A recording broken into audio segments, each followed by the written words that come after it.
Hello everybody, so today I will talk about calculus. The topic today is about integration.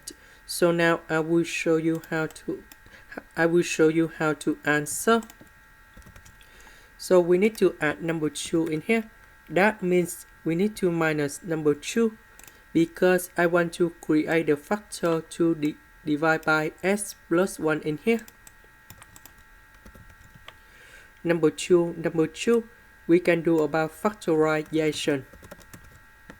This is about negative number 3. This one divided by this one.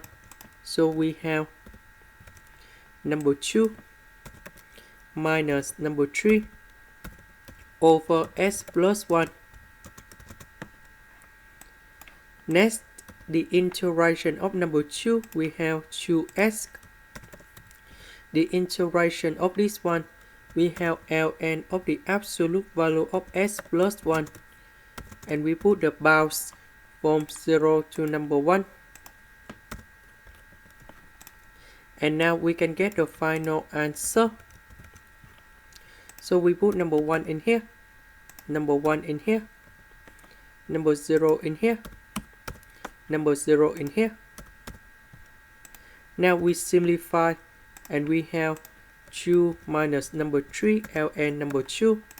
And this is the final answer we need to find in here. This is the end. Thank you for watching.